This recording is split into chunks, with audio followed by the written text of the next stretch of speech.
അതായത് സ്പിരിറ്റുമായിട്ടുള്ള അവന്റെ ബന്ധം അവസാനിച്ച് ദൈവവുമായി അവൻ സെപ്പറേറ്റ് ചെയ്യപ്പെടും. ആദം എന്ത് ചെയ്തു?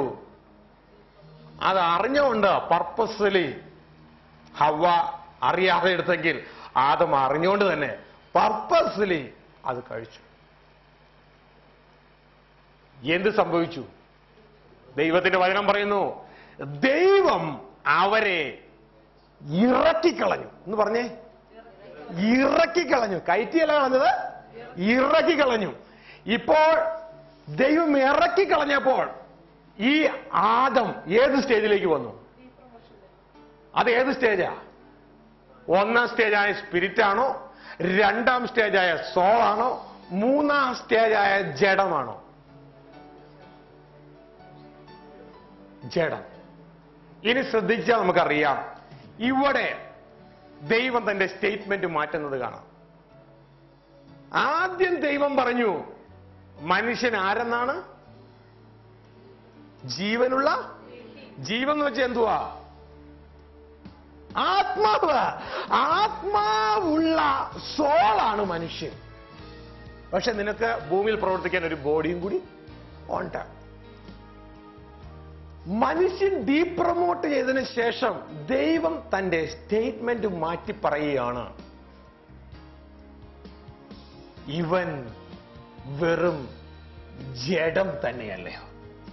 സ്തോത്രം. ഉൽപ്പത്തി 6 വായിച്ചാട്ടെ.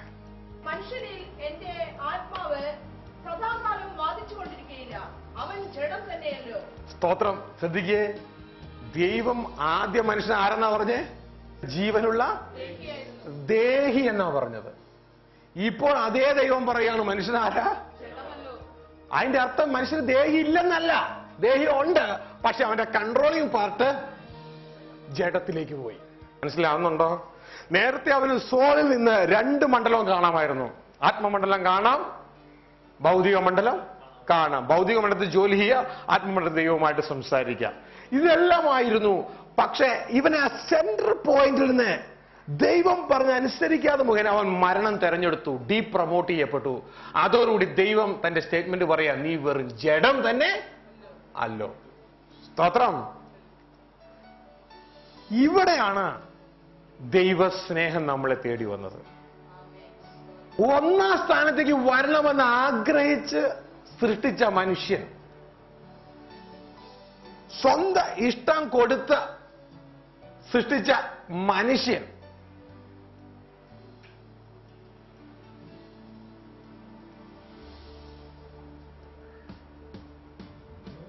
ഒന്നാം സ്ഥാനത്തേക്ക് വരേണ്ടതിന് പകരം 3-ാം സ്ഥാനത്തേക്ക് തള്ളപ്പെട്ടു പോയി.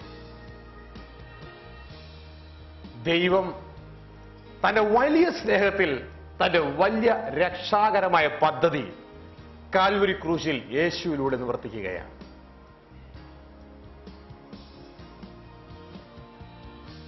കർത്താവായ യേശു ഒരു പാപവും ചെയ്യാത്തവൻ,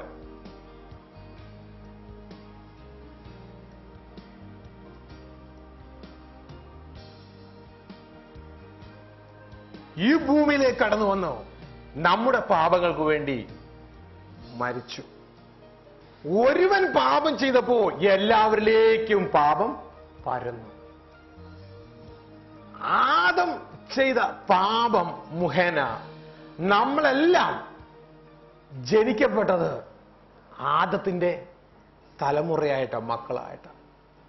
നമ്മളുടെ ആത്മാവും ദൈവവുമായി ആ ബന്ധം വിച്ഛേദിക്കപ്പെട്ട കടന്നു വന്നത്. എന്നാൽ ഏത് നിമിഷം നമ്മൾ കർത്താവായ യേശുവെ രക്ഷിതാവായി സ്വീകരിച്ചുവോ,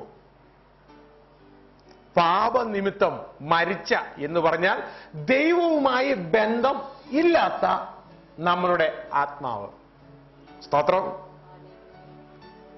വിശ്വാസത്താൽ ആത്മലോകത്തിലെ ഭാഷയാ വിശ്വാസം.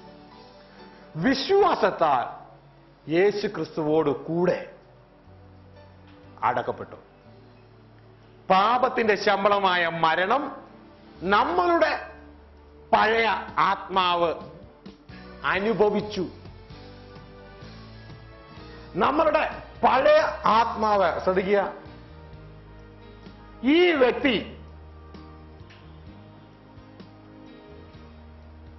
ആരോടുകൂടെ അടക്കപ്പെട്ടു? കർത്താവോടുകൂടെ അടക്കപ്പെട്ടു. പാപത്തിന് അടിമയായിരുന്ന, പിശാച് വസിച്ചിരുന്ന, നമ്മുടെ ഭാഷയിൽ പറഞ്ഞ കല്ലായുള്ള ഹൃദയം മാറ്റപ്പെട്ടു, അടക്കപ്പെട്ടു. പകരം ദൈവം നമുക്ക് പുതിയതൊന്ന് തന്നു. എന്നാൽ അങ്ങോട്ടേക്ക് നാം കടന്നു പോകുന്നതിന് മുമ്പ് പ്രിയ ദൈവജനമേ ശ്രദ്ധിക്കുക,